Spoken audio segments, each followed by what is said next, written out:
जय श्री राम। श्री रामचरितमानस अरण्यकांड। इस चैनल को सब्सक्राइब करें और लोगों को सुनने के लिए प्रेरित करें। मुनि ने इस प्रकार विनती करके फिर सिर नवाकर हाथ जोड़कर कहा कि हे नाथ, मेरी बुद्धि आपके चरण कमलों को कभी न छोड़े। फिर परम शीलवती और विनम्र श्री सीता जी, अत्रि जी की पत्नी अनसुईया जी के चरण पकड़कर उनसे मिले। ऋषि पत्नी के मन में बड़ा सुख हुआ। उन्होंने आशीष देकर सीता जी को पास बैठा लिया कि दिव्य बसन भूषण पहिराए, जे नित नूतन अमल सुहाए। और उन्हें ऐसे दिव्य वस्त्र और आभूषण पहनाए जो नित्य नए, निर्मल और सुहावने बने रहते हैं। फिर ऋषि पत्नी उनके बहाने मधुर और कोमल वाणी से स्त्रियों के कुछ धर्म बखान कर कहने लगी कि हे राजकुमारी सुनिए, मातु पिता भ्राता हितकारी, मित्र प्रद सब सुनु राजकुमारी।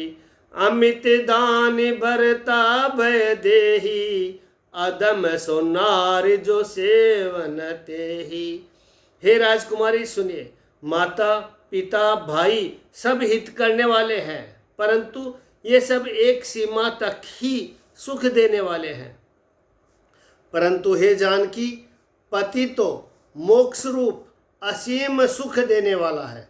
वह स्त्री अदम है जो ऐसे पति की सेवा नहीं करती। धीरज धर्म मित्र अरु नारी, आपद काल परखियहि चारी।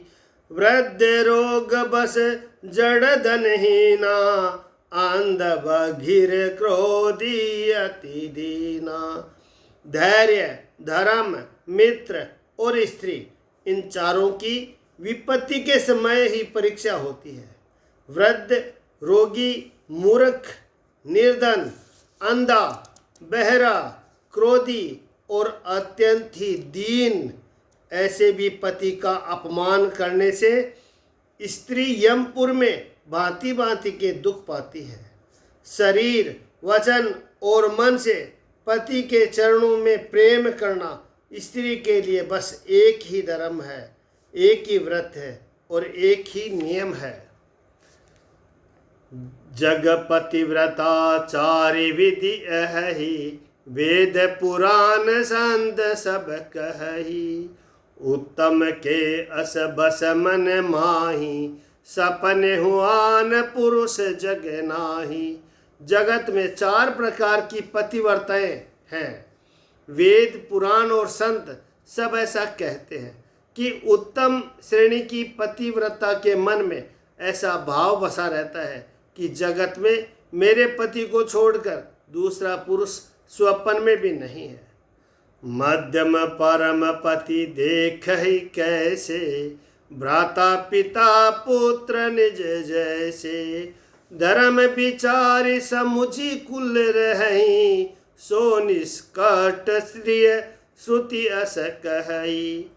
मध्यम श्रेणी की पतिव्रता पराये पति को कैसी देखती है, जैसे वह अपना सगा भाई, पिता या पुत्र हो, अर्थात सम्मान अवस्था वाले को वह भाई के रूप में देखती है, बड़े को पिता के रूप में और छोटे को पुत्र के रूप में देखती है। जो धर्म को विचार कर और अपने कुल की मर्यादा समझकर बची रहती है, वह निष्कृष्ट निम्न श्रेणी की स्त्री है, ऐसा वेद कहते हैं। बिनु अवसर भय तेरह जोई, जाने हूँ अदम नारी जग सोई। पतिवंचक पर पतिरति करई, रोख नरक कल्प सत परई। और जो स्त्री मौका न मिलने से या भाग्यवश पतिव्रता बनी रहती है, जगत में उसे अदम स्त्री जानना। पति को धोखा देने वाली जो स्त्री पराये पति से रति करती है, वह तो 100 कल्प तक रोक नरक में पड़ी रहती है। छन सुख लागे जन्म सत कोटि, दुख न समुझते ही सम को खोटी। बिनु श्रम नारी परम गति लहई, पतिव्रत धर्म छाड़ी छल गहई। क्षण भर के सुख के लिए जो 100 करोड़ असंख्यक जन्मों के दुखों को नहीं समझती, उसके समान दुष्टा कौन होगी। जो स्त्री छल छोड़कर पातिव्रत धर्म को ग्रहण करती है, वह बिना ही परिश्रम परम गति को प्राप्त करती है। पति प्रतिकूल जन्म जह जाई, विधवा होए पाए तरुणाई। किंतु जो पति के प्रतिकूल चलती है, वह जहाँ भी जाकर जन्म लेती है, वहीं जवानी पाकर भरी जवानी में विधवा हो जाती है। सहज पावन नारी पति, सेवत शुभ गति लहई। जसु गावत सुति चार्य जहूँ, तुलसी का हर ही प्रिय। स्त्री जन्म से ही अपवित्र है, किंतु पति की सेवा करके वह अनायास ही शुभ गति प्राप्त कर लेती है। पातिव्रत धर्म के कारण ही आज भी तुलसी जी भगवान को प्रिय है और चारों वेद उनका यश गाते हैं। सुनु सीता तव नाम, सुमरि नारी पतिव्रत करही। तो ही प्राण प्रिय राम कहूँ, कथा संसार हित।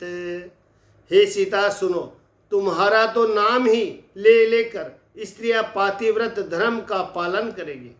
तुम्हें तो श्री राम जी के प्राणों के समान प्रिय है। तुम्हें तो श्री राम जी प्राणों के समान प्रिय है। यह पातिव्रत धर्म की कथा तो मैंने संसार के हित के लिए कही है। सुनि जानकी परम सुख पावा, सादरता सुचरण सिरुनावा। जानकी जी ने सुनकर परम सुख पाया और आदर पूर्वक उनके चरणों में सिर नवाया।